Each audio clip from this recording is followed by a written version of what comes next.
Að alast upp á Mars. Ímyndaðu þér, við 10 ára aldur, þá sé barninu þínu boðið af milljarðamæring að vera eitt af fyrsta til að setja stað á Mars.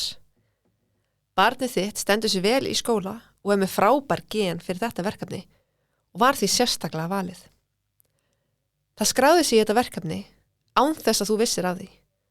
En það gerði það af því að það elskar geiminn og svo eru allir vinir þess að fara líka. Það grátbiður þig að leyfa sér að fara. En áður en þú segir þvert nei, þá ákveð þú að kynna þér þetta betur.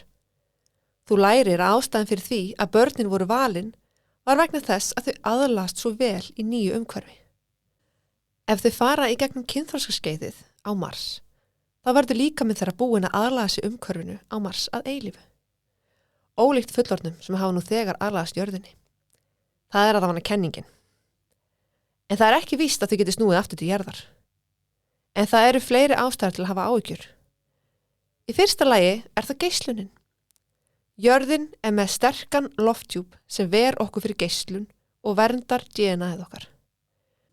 Andrúmsloftið á Mars er ekki eins vel varið og geislarnir gætu breytt DNA barna.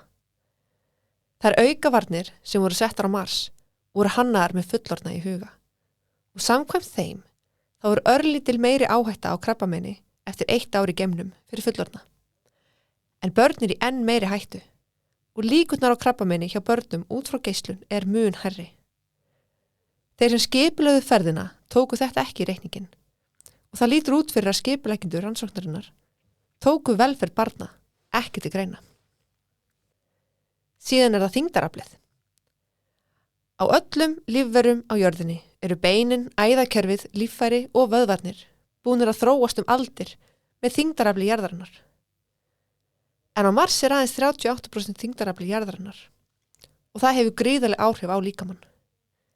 Vöðvarnir rýrna vegna minni þrýstings þyngdaraflsins, beinin þynnast og blóð safnast að í heilahólinu sem verður þess að augun breytar lögun sinni. Börn á Mars væri mikilvæg hættu að þróa með sér vansköpu bein, hjörtu, augu og heila. En var tekið tillit til þessara afleiðinga barna af þeim sem stýrðu þessu verkefni? Það lítur ekki út fyrir það. Myndir þú leyfa barninu þín að fara til Mars? Vitaskuld ekki, þetta er galin hugmynd. Að senda þau til Mars og líklega koma þau aldrei tilbaka. Af hverju ætti eitthvað foreldri að leyfa það? En fyrirtækið bak við verkefnið er í keppni að komast til Mars á undan öðrum keppinautum. Þau hafa ekki stýrt þessu verkefni með börn í huga.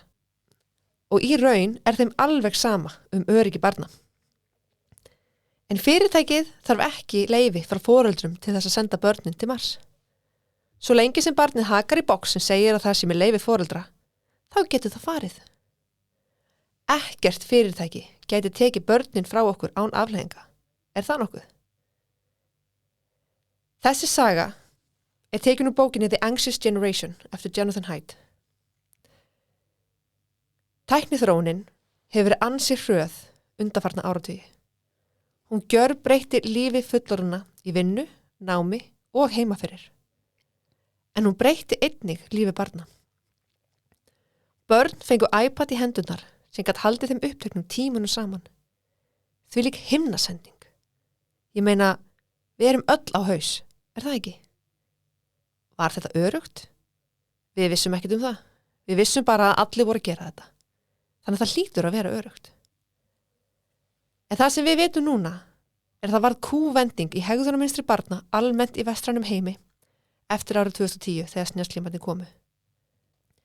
Þarna er Jonathan Haidt að bera saman notkun samfélagsmiðla og snjalltækja á við það að barn fari til Mars. Af því að þessi notkun endur vírar heilan og hegðunarmynstur á börnum. En við þurfum bara að finna lausnir. Við skulum byrja á ráðleggingunum frá Haidt. Haidt leggur til eftirfarandi 4 atriði til úrbóta sem samfélög geta útfært auðveldlega. Númer 1. Engir snjallsímar fyrir 14 ára aldur. Númer 2. Engir samfélagsmiðlar fyrir 16 ára aldur. Númer 3. Símalausir skólar. sem hættelur einu leiðina til að búa til rými fyrir börn til að einbytta sér að samnemendum sínum og kennara. Númer 4. Mun meiri frjálsleikur sem ekki skipulagður af fullorðnum ásamt sjálfstæði. Þannig þróa börn náttúrulega félagsfærni, eru líklegri til að yfirvinna kvíða og verða að sjálfstæðum ungmennum. Þetta ekki erfitt að innleiða ef foreldrar gera það með samstilltu átaki. Og það besta við það að það gerlegt án aðkomu yfirvalda. Ég heiti Anna Laufey hjá Stafrænni velferð og ég sit hér með Kristínu. Hvernig fannst þér sagan Mars, Kristín? Já, þetta svolítið dramatískt, en maður áttar sig kannski ekki alveg á hvert hún að fara fyrst, eða hvert Jonathan að fara með þetta fyrst. En svo þegar líður á söguna þá rennur upp fyrir manni að þetta náttúrulega bara svona dæmi, kannski, svona hliðarsaga úr raunveruleikanum okkar. Það kom bara eitthvað nýtt inn í samfélag okkar og allir voru að gera það og maður bara fylgir því. Maður ætlar ekki að vera bara eins og mamma segja svona anti-vax, bara nei, börnin mín fá ekki að sjá þetta, svona eins og þegar allir, hvað héldu, stóðu frá örbulgjátninu þegar hann kom fyrstur. Einmitt. Svona smá skrítið, en Mér finnst sagan svo áhugaverð, sérstaklega út frá sjónarhorni þeirra sem að skipuleggja ferðina. Já. Þá tækni risana í rauninni í því samhengi. Já, þeim var alveg sama. Þeir voru bara að reyna að koma sér áfram. Af því að þegar kemur að fyrirtækja rekstri og gróða, þá viltu náttúrulega að börn sé að nota vöruna þína. Já, sannarlega búa til framtíðanótendur. Já, en þau líka gefa þessu svo mikla athygli. Já. Og það rosalega auðvelt að auglýsa fyrir þau. Já. Þannig ég skil að þessi fyrirtæki, þau eru ekkert endilega að stoppa það, að börn sé að nota samfélagsmiðla. Nei, svo sannarlega ekki. Að einhverjum, út af einhverjum skynsemisrökum. Nei, það liti ekki vel út á næsta fundi með eigundum. Stjórnafundi. Einmitt. En eigum að taka fyrir kannski hvert punkt? Já, af þessum lausnum sem Hættir leggur til. Já. Byrja á fyrsta punktinum. Engir snjallsímar fyrir 14 ára aldur. Hvað finnst þér það? Sko, maður alltaf á milli þess að það sem maður vill. Ég myndi kannski vilja að vera eldra. Já, og þó, þetta jú, aðeins eldri, sko. En ég meina, takkasímar þjóna alveg tilgang sem að vill að börn noti símanu sína fyrir. Og ég segja svolítið með þess að snjallsíma. Hvað? Þessi börn eru öll með snjallsíma en þau svara aldrei símanum. Það myndi kannski byrja að gera að það veri takkasími. Kannski myndi alltaf gleyma honum heima þegar þeim alveg saman mann. Já, nákvæmlega. En það aldrei hægt að ná í þessi börn. Nei, ég skil. En síðan sko örugglega erfitt að halda þeim snjallsíma lausum til 14 ára aldurs í samfélagum sem við búum í dag. Ég veit bara að ég heyrði sögu á einu barni þar sem alla vinkonur áttu snjallsíma allir voru ekki 11 ára og ein ekki og hún fengi ekki fyrir nokkrum mánuðum síðar og það er bara erfið eyðimerkur ganga fyrir hana. Já. Út af því að foreldrarnir voru bara ákveðnir í þessu. Og það ég skil foreldrarna en ég veit ekki alveg hvort ég myndi halda þetta út. Ég bara, ef ég að segja eins og Þetta er erfitt félagslega. Þetta kemur þá aftur að þessari samstöðu. Já, akkurat. Sem við verðum að sammála sennilega sko 14 ára aldur kannski svona sanngjarn millivegur að við erum komin á annan stað og við viljum bara seinka aldrinum aðeins. En fyndi samt tala við foreldra þetta. Ég held að algengasta vandamáli að það eru margir foreldrar sem að halda út, gefa börnum til dæmis takkasíma. Já. En síðan eru margir þessum takkasímum í dag bara svo lélegir. Já, og bara að brotna og bila og endanum þá áttu eitthvað gamlan iPhone-un í skáp. Já. Og það læti barnið bara fá það og það virkar bara fínt. Það frista þess margir sko. Já. Og kannski meira út af því að það var til síminn heldur en að þau voru kannski ekki að spara sér snjallsíma innkaupin. Þau hefðu ekki aldrei gefið barninu snjallsíman ef hann hefði ekki verið til notaður inn í skáp. Og við eigum öll svona snjallsíma inn í skáp. Já, einmitt. Þannig það er örugglega freistandi bara. Ég skil Taka hvað það hann er erfitt, sérstaklega með allt þetta suð. En ég held að það eru að koma marka líka bara svona snjallsímar sem eru takmarkaðir. Sem Já. eru þannig uppgerðir að þeir eru gerðir með börn í huga. Já. Þannig að þeir hafa aðgang að appum eins og strætó appinu Já, eða einhverjum svona hagnýtum appum fyrir börn. Klárabörnin getur ekki hakkað sig í gegnum þetta. Ekki þetta held ég. Nei. Ég veit það ekki. Þeir eru örugglega klárari en ég. Þeir eru rosalega klár á tækni. En já, fyrsti punktur. Engin snjallsíma fyrir 14 ára aldur. Já, ég vona þessi gerlegt sko. Ég náttúrulega á ekki úlinga. Þetta er gerlegt ef við stöndum saman. Þetta er ógerlegt. Allir þessi punktar eru gerlegir ef við stöndum saman. Já. Og ógerlegir ef við stöndum ekki saman. Það er þannig. Númer 2. Engir samfélagsmiðla fyrir 16 ára aldur. Hvað finnst þér um þetta? Sko ég er náttúrulega bara svolítið að tala út í löft úti, ég á ekki úlinga en ég veit bara hvernig er að vera úlingur og allir eigi eitthvað með nema maður sjálfur. Ég er samt svo glöð að hafa ekki verið með samfélagsmiðla þegar ég var úlingur. Já, við getum kannski litið til þess. Það var ekki auðvitað að vera úlingur. Nei, og við erum að spara börnunum okkar það að vera með samfélagsmiðla og bara eins og einhver sagði bara ég gerði alls konar mistök sem úlingur en bara það áða enginn á vídeo eða mynd eða því var aldrei postað á internetið en úlingurinn okkar í dag, ef þeir gera mistök þá eru bara allir með myndavél í vasanum. Getur ímyndað þér alltaf vandrarlega sem þú hefur gert. Já, og það væri bara til. Og það væri til á internetinu. Og það væri allir að hlæja þig. Og þú getur ekki eitt í. Nei. Þú getur ekki flúið það. Þetta er rosalega erfitt. Það er það. Hugsaðu þér. En þannig að 16 ára held ég, þú veist, þá eru börn orðin svolítið þroskuð að þetta var, já eins og ég segi, þetta myndi maður kannski vilja fresta því til 18 ára aldurs, en það er orðið, eins og ég segi, maður verður kannski að fara einhvern svona sanngjarnan milliveg. Já, ég held að 16 ára sé ágætt, þá bara sami aldur og við erum að taka æfingarakstur. Já, og mér finnst það sérstaklega að við erum búin að undirbúa börnin vel fyrir þennan aldur. Og kenna því umfrareglunar á netheimum. Já. Að þá ætti þetta að vera fínn aldur. Það væri reynda gaman, hugsa ég núna bara í beinni, að fá kannski 15-16 ára barn í heimsókn til okkar og bara spurja hann eða hana út í þessar reglur, hvað finnst þér að fá samfélagsmiðla 16 ára aldur? Veistu hvað? Hvað? Helmingur barna í 10. bekk. Já. Hefur reynt að minnka samfélagsmiðla notkununa sína og ekki tekist það. Helmingur barna? Helmingur barna í 10. bekk. Já, þannig að þau vilja þetta. Þetta kemur frá íslensku æskulýðsrannsókninni. Hugsaðu samt sko ef við bara yfirferðum þetta okkar æsku, ef að bara helmingur barna í bekknum okkar hefur verið hægt að drekka og gata ekki, en allir voru að drekka. Nákvæmlega. Hugsaðu hvað þetta væri alvarlegt. Þetta er orðið að svona fíkni hegðun. Ef þú vilt minnka eitthvað en þú getur það ekki og þetta er að hafa áhrif á lífið þitt, neikvæð áhrif en þú getur ekki hætti þá hlýtur að vera orðið fík. Þá er þetta orðið fík. Já, það er svolítið sláandi. Það er mjög sláandi. Ok, þannig að við höfum þar upplýsingar að úlingar myndi gjarnan vilja nota þetta minna. Já, og þau eru að segja þetta í vasanum hjá. Þau eru að segja þetta sjálf. Já. Þau eru að koma þessu frá sér að þau vilja minna af samfélagsmiðlum.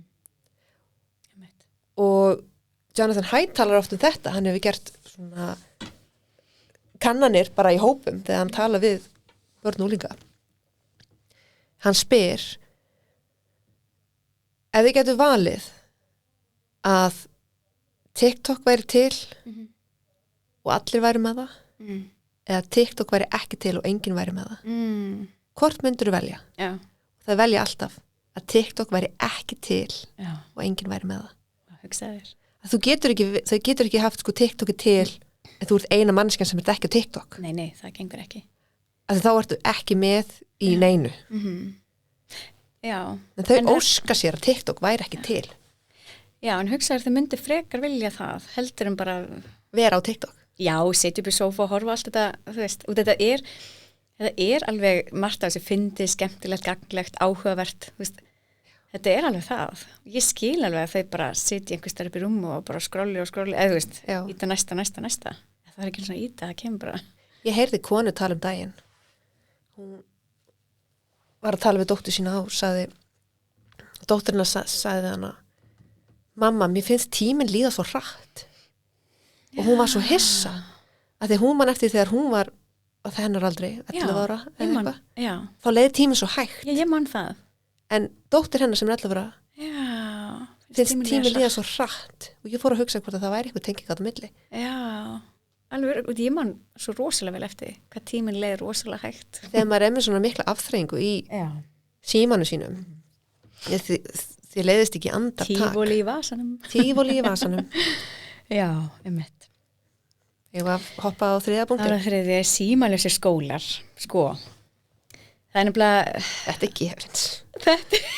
Svo heyrði ég einn kennara, bara við byrjum hérna á byrjunni, að það náttúrulega margir skólar farnir að pröfu þetta og finna mun. Já. Svo líka, það skólar sem hérna kennarinn segir að það gengur allt vel, eða skólastjórinn kannski segir að það gengur allt vel, en fyrir aftan bakjaðum allir með símana.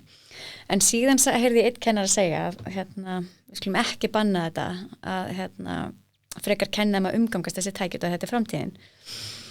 En það kannski bara hægt að gera það heima, að hérna, læra umgangast þetta heima en hafa bara símalösa skóla samt.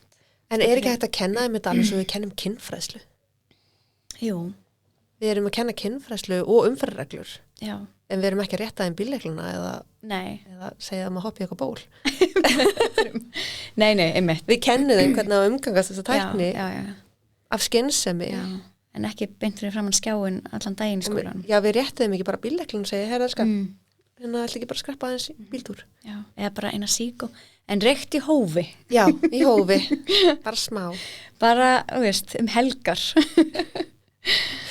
En ég held, það var nú gaman að tala við eitthvað kennara líka. En já, algjörlega. Hefur ykkur skóli, orðið símáli skóli og séð eftir því? Ég held ekki nefnilega. Nei, ég hef ekki heyrt af því. Það væri áhugavert að heyra. Já, ég myndi gjarna vilja, ef einhver veit það myndi gjarna vilja heyri þeim skóla. Forsvarsmanni þeirra skóla. Og hætt tilur einu leiðina til að búa til rými fyrir börn til að einbytta sér að samnefndum og bara efninu og hérna kennsluefninu í skólum að hérna hafa símalösa skóla. Já. Mér finnst að síminn ætti bara að vera heima. Já, út af því að hann líka truflar ef hann í töskunni. Þú hlýtur að þurfa að kíkja hans á hann að þú vorst að hafa notification. En þessi skóla sem hafa líka tekið upp símalösa skóla hafa talað að nú eru allt í einu krakkar að tala saman og hlæja á göngunum. Já, en ég mun þetta líka þetta býr til að það verða fleiri árekstara sem náttúrulega þroskandi fyrir börn. Já. En þetta sko, ég skil líka þegar starfsfólk skólana jafnvel undirmannað þreytt út af undirmönnun og það minni læt og minni ágreiningur á göngunum. Ég skilja þessi þægilega allir sé bara í símanum sínum. Það ekki heilbrigðara. Það ekki heilbrigðara og það færi vandamáli bara til setni tíma. Já. Alveg eins og með uppeldið og foreldrum. Það kannski þægilegt að fá hérna hálftíma til að elda kvöldmat en svo verður barni kannski bara alveg trillt þarna. Já, foreldrar finna ég finn þetta mjög skýrt. Já. En kannski hálftími klukkutíma á dag allt í lagi en svo það meira. Það fara eftir efninu. Já, fara eftir klára eftir efninu og barninu. Eins og hérna leikskólastráki minn, hann horfir á RÚV sarpinn, kannski ef hann mjög þreyttur eftir leikskóla þá fara hann að horfa á smá fílsi og vélarnar eða eitthvað svona skemmtilegt barnaefni. Ég myndi aldrei ekki á hann TikTok. Þú það? Já. Nei, ég meina það fer svolítið eftir efninu hversu örfandi það en ég tók eftir þetta hversu hraða klippurnar eru. Já, hefur þið séð Kókómelon? Nei, ég hef bara heyrt af því hvað hratt en ég út af því að sko, söngurinn svo hægur að ég mæli með alla foreldra að fara á YouTube skoða Kókómelon og telja hversu margar sekundur líða milli klippa. Hvað eftir viðmiðið? Hvað best að hafa? Ég veit það ekki alveg en í Kókómelonum að telur þá þetta ofta ekki meir en 1 eða 2 sekúndur. Nei. 1 eða 2 sekúndur á milli klippa. Hugsaðu, samt held ég þetta náttúrulega miða við bara 0 ára plus. Já. En ég hef stundum verið að nota hérna efnið frá Astrid Lindgren og ég fann það inn á Nova TV. Já. Ekki sponsorað. línu langsokk og lottu og það er mjög hægt. Já, klassist og gott. Já, og mér langar að hægt face. Já. Hægt pace. Já, það er allan klippurna þar er mjög hægar. Ég er allan mikið aðdáandi RÚV appsins. Já. Þar er helst allt barnaefnið hjá mínum. En eitt sem ég langar að segja með símalausa skóla, að sumir kennarar tala að þau eru ofta að hringi í foreldra sína og að foreldrarnir þau bara upp að vera sótt eða þau ætla að fara heim með vinir bara til að láta vita hvar þau eru eða verða. Já.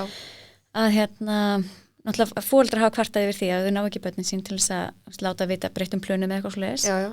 Og þau eru kannski meira hringin að kennarastofa eða eitthvað þannig og ég veit ekki alveg hvernig, en ég menn þetta er bara eitthvað sem hægt er að leysa. En þetta er bara vandamál sem hægt er að leysa. Já, já. Annarkvort takkasímar, en hvernig gerum við þetta í gamla daga?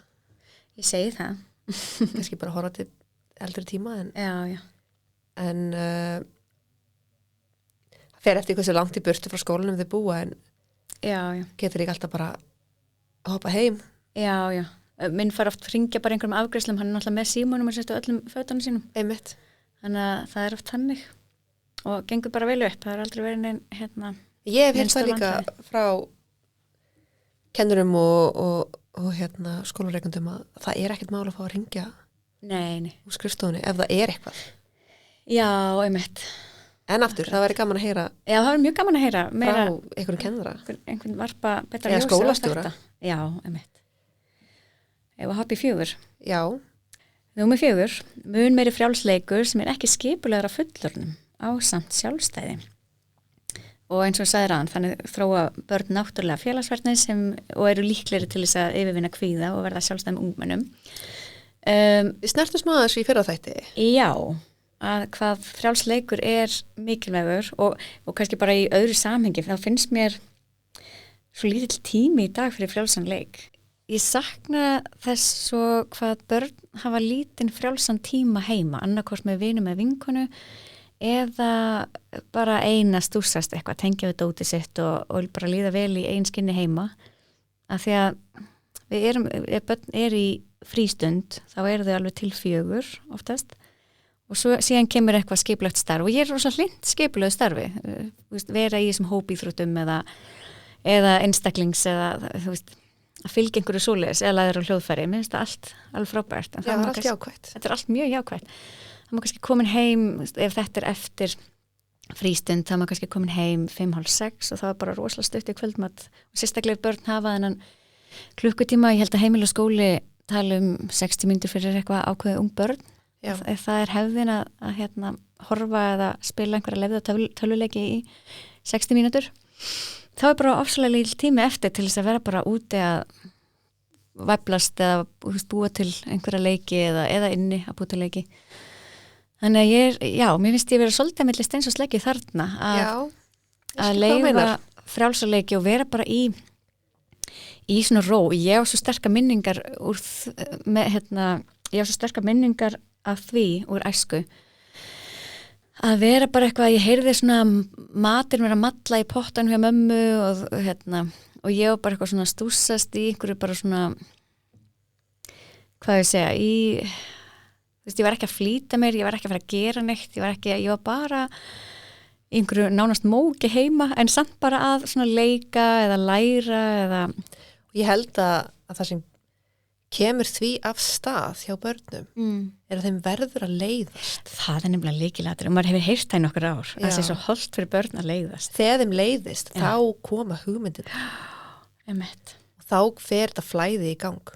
Þau fara að finna upp á einhverjum leik, hvort sem þau séu ein eða öðrum. En þau eru aldrei að fara að gera það ef þau eru með tífalögi fyrir fram að sig. Tífalögi vasan? Nei, einmitt. Og við náttúrulega bara þekkjum það sjálf að við finnum örgulega fleiri lausnir og erum meira skapandi ef við erum bara svona góðnýtt í loftið og leifa huganum að reika og kannski koma að einhverjum vandamálum sem við eigum eftir að leysa, heldur en að vera skrolla samfélagsmiðlum eins og mann er svo tamt. Það er bara með þetta tækja vasan. Þessi þáttur er í boði stafrænnar velferðar og joybox.is. Stafræn velferð heldur fyrirlestra fyrir öll foreldrafélög, bókasöfn, ráðstefnur og íþróttafélög þar sem foreldrar hópast saman. Farðu á stafrænvelferð.is og hafðu samband. Joybox.is er gjafavöruverslun með vandaðar fiktvörur fyrir unglinga og fullorðna. Farðu á joybox.is og skoðaðu gleðina. Síðan vorum við að tala í seinasta þætti öryggi. Já, alveg rétt. Skulum kannski ræða það eins betur. Því að frjáls leikur er talin vera ekki skipulaður af fullorðnum og þá helst ekki undir yfirsýn fullorðna. Já. Af hverju er frjáls leikur án fullorðna svona góður? Þau læra að leysa málin sjálf. En það kannski byggist á því að þau hafa fengið aðstöð að leysa úr þeim í æskunni einhvern tímann áður. Já, þau geta ekki tekið á ábyrðum sem eru of stórar. Já, einmitt. Þannig að þau kannski hafa einhver tól sem þau hafa fengið frá fullorðnum, hvernig leysi ágreining. Já. Og hvernig var þetta í gamla daga? Hvernig var þetta í gamla daga? En sko kannski bara þannig að það sé sagt, það er ekki allt gott sem var í gamla daga, en það er alltaf læg stundum að líta tilbaka og skoða hvernig þetta var gert.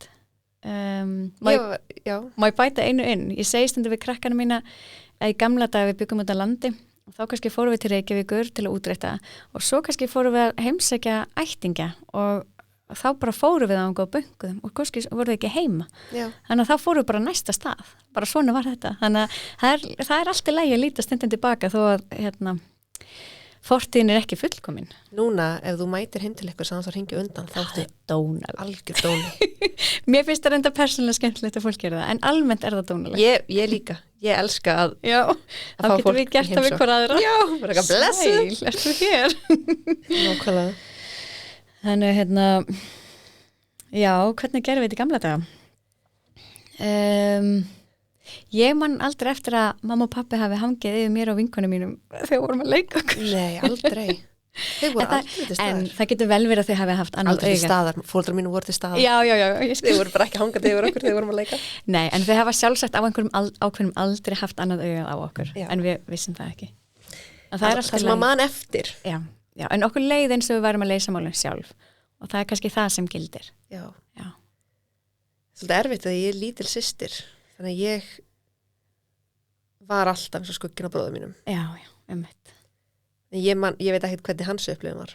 Það kemur að ábyrgð. Ég var að fá hann í þáttin til að hvernig var að passa litlu systir sína?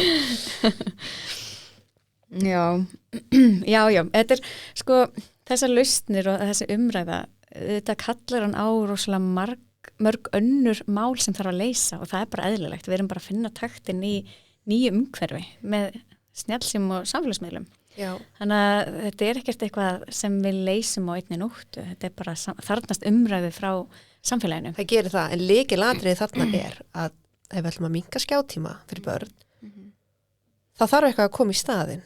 Já. Og það kemur að öðru umræðefni sem við höfum snert á, við tvær við hver aðra, það er þriðji staðurinn. Já, ég verð að viðkynna, ég heyrði þriðja staðinn í fyrsta sinn frá þér. Já. Þú kannski ferði yfir það, hvað það er. Þriðji staðurinn, þetta kom úr bók árið 1989. Vá. Já, hvað hét hún aftur? Hún hét The Great Good Place eftir Ray Oldenburg. Þar sem hann talar mikilvægi þriðju staðina. Og hvað er þriðji staður? Þriðji staðurinn er staður utan heimilis og vinnu. Og skóla. Já, hann er fyrst og annar staðurinn er heimili og skóla, eða ekki? Fyrsti staðurinn er heimili, annar staðurinn er skóla eða vinna. Þriðji staðurinn er eitthvað skonar heimili, ekki heimili. Staður bara. Þriðji staðurinn er eitthvað staður. Helst skipulaður hittingur, eins og kirkja. Þú hefur í messu, til dæmis. Þar sem fólk hittist og talar saman. Og það er lykilatriðið í þriðja stað. Það verða að vera eitthvað svona samtöl.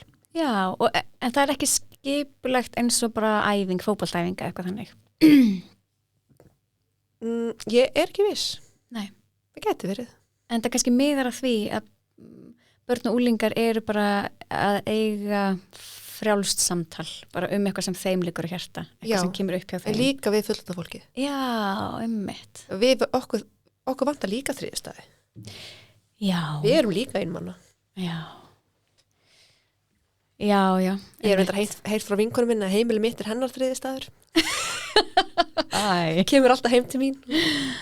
Já, einmitt, vá. Það bara gott. Var þetta kannski að venja að koma sínar til þín? Ég greinilega, ég skal vera þriðjustæður. Nei, svo hef ég líka oft hugsað, sko, þegar það er að vera einmanna, ég sá bara fyrir mér, ég þarf að setja í þvottavél og þurrkara og ég þarf að setja í upptátt, það er mörg verkefni heima, ég finn ekki beint fyrir leiðar, sko, en það væri voða gaman, og í fyrsta þættinu töluðum nágranna, hvað það er verðmætt að eiga góða nágranna. Já.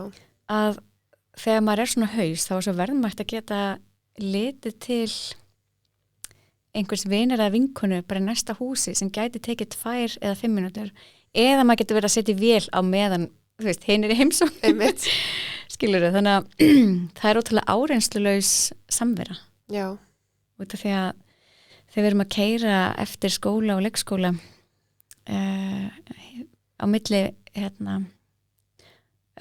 hverfa í bænum á milli 4 og 6, sko. Já. Það er kannski bara að leifa sem bötum að labba þess. Já, ef það er styttur í veglengdir. Eða taka strætó.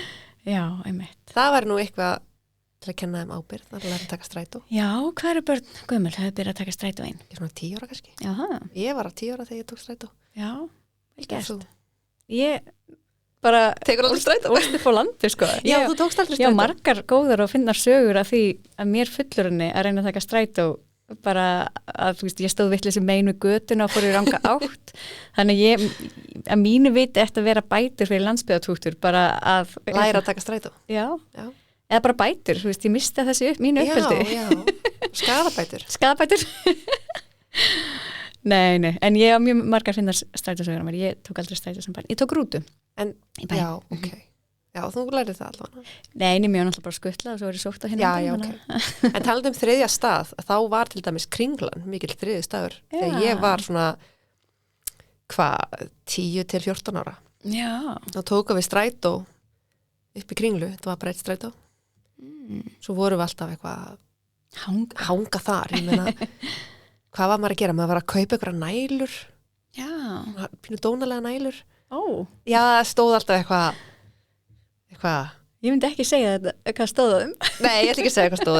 En svo, það var eitthvað svona Playboy kanína kannski á nælunni og síðan var fullna fólki bara afhverju með þess Playboy kaninu á húfunniðinni. Þetta er kanína. Ég veit ekki hvað þú ert að hugsa. En þetta er bara kanína. En nóg það. Ætli Kringlan sé ennþá þriðjustæður barna í dag? Nei, það er enginn í Kringlan í dag. Hvar eru þau? Þau eru inni.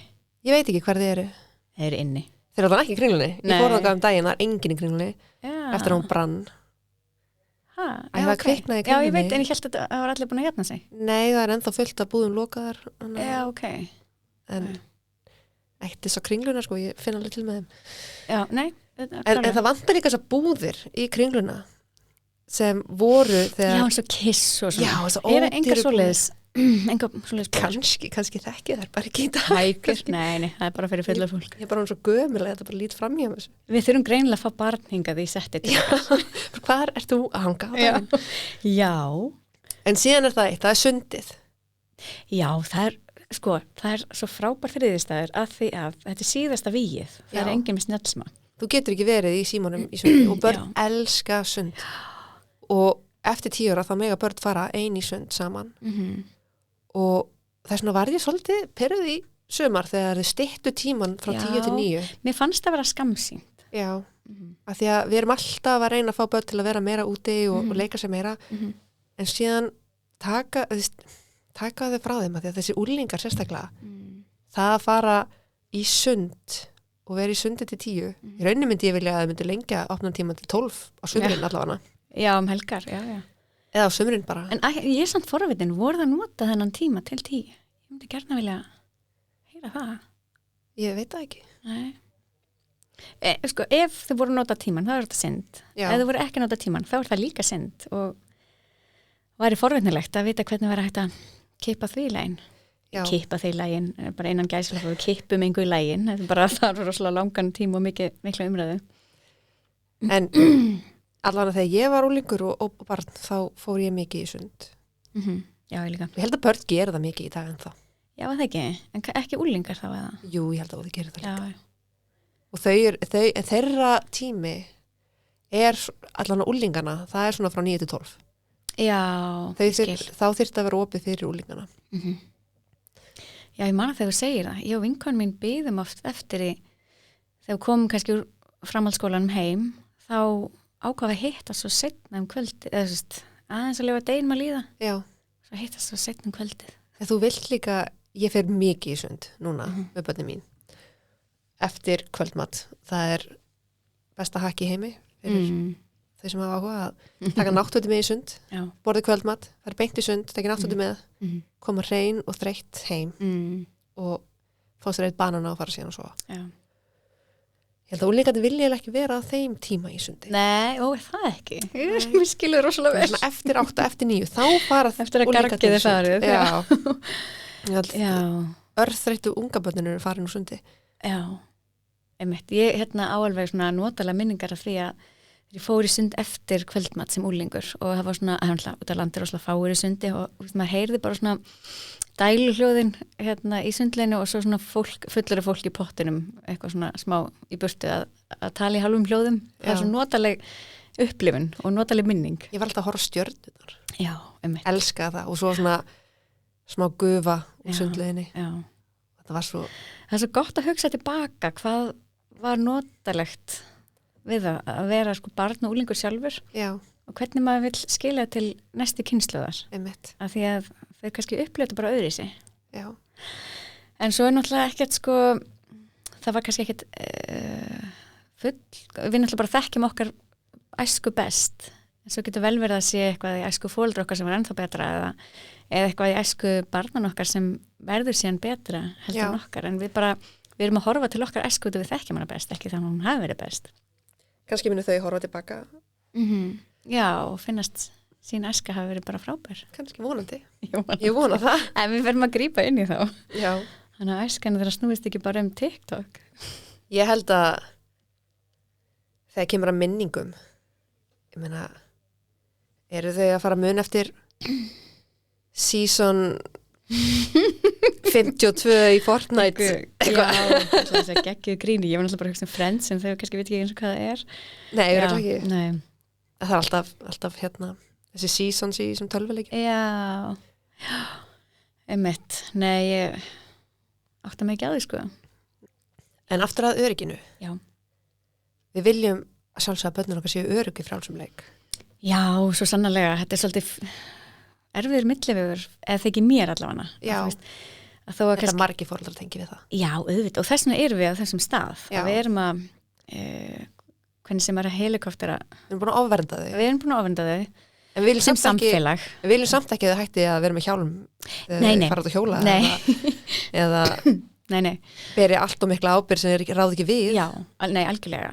En við þurfum að gefa þeim ábyrgð sem þau ráða við. Já. En þegar kemur að eins og mér finnst gott, þú veist, að krakkarnir mínir út að leika bara hafa annað auga á þeim, en þau veit ekki að ég sé að fylgjast með. Já.